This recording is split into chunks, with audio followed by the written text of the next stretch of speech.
खिचड़ी अगर बर्तन में पके तो बीमार इंसान को ठीक कर देती है, और खिचड़ी अगर दिमाग में पके तो ठीक इंसान को भी बीमार कर देती है। कहानी बहुत ही खूबसूरत है, तो इस कहानी को अंत तक जरूर सुनिए और प्लीज इस चैनल को सब्सक्राइब कर लीजिए और इस वीडियो को अपने दोस्त और रिलेटिव्स के साथ जरूर शेयर कीजिए। एक बार एक गुरुजी थे और उनके आश्रम में 30 लड़के थे जो उनकी सेवा करते थे, ध्यान रखते थे, गुरुजी से शिक्षा लेते थे। एक सेवक जो था, उसकी बहन की शादी आने वाले कुछ दिनों में थी और वह बार बार गुरुजी से जाकर कहता था कि गुरुजी चलना है, शादी में चलना है, आशीर्वाद देना है और मुझे भी छुट्टी लेनी है थोड़े दिनों के लिए, क्योंकि मैं वहाँ जाऊँगा। तो गुरुजी ने कहा, तुम्हें जाना है तो जाओ, मैं नहीं जाता हूँ किसी शादी में और मेरा आशीर्वाद तो हमेशा तुम्हारे साथ ही है। वो लड़का बार बार यही बात दोहराया करता था क्योंकि गुरुजी से उसे मदद चाहिए थी। आश्रम में बहुत चढ़ाव आता था तो उसे लगता था कि गुरुजी कुछ पैसे दे देंगे तो काम हो जाएगा। घर पर जाऊंगा, वैसे भी हम लोग गरीबी में जी रहे हैं, बहन की शादी अच्छे से हो जाएगी।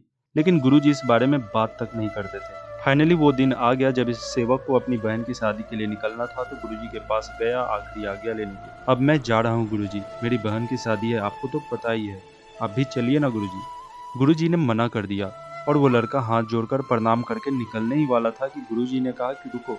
इसको लगा कि अब मदद करेंगे, पैसे देंगे। गुरुजी ने इस लड़के को 5 अनार दिए और उसके साथ 2 और लड़के को भेज दिया, जाओ भाई शादी में हाथ बटाना। यह तीनों वहां से निकले और आश्रम से थोड़ा दूर पहुंचे ही थे तो जिसकी बहन का शादी था उसने अपने साथियों से कहा कि देखा गुरुजी की हम कितनी मदद करते हैं, कितनी सेवा करते हैं, और आज क्या मिला, आज जब बुरा समय आया है तो गुरुजी ने सिर्फ 5 अनार दिए।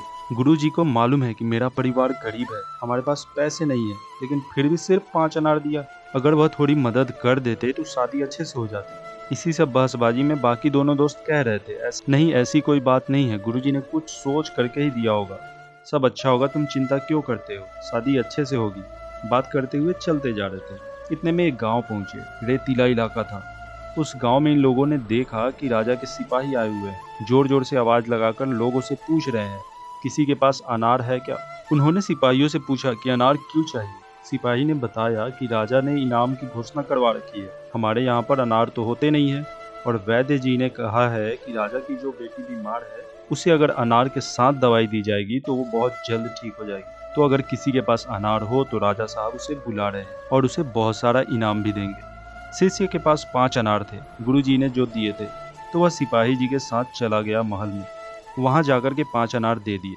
राजा की बेटी ठीक हो गई तो राजा ने खुशी खुशी बहुत सारा इनाम दिया, बहुत सारे पैसे दिए, सोने चांदी के आभूषण सब दे दिए, और बोला जाओ जाकर के अपनी बहन की शादी धूमधाम से करो। इस शिष्य के बहन की शादी धूमधाम से हुई और जब बहन विदा हो रही थी और जब उसने देखा बहुत शानदार तरीके से शादी संपन्न हुई है, तो इसको गुरुजी याद आ रहे थे। वह अपनी बात याद कर रहा था जिसमें गुरुजी के बारे में कही हर एक बात याद कर रहा था कि गुरुजी हमारे बारे में क्या सोचते हैं, सिर्फ 5 अनार ही दिए।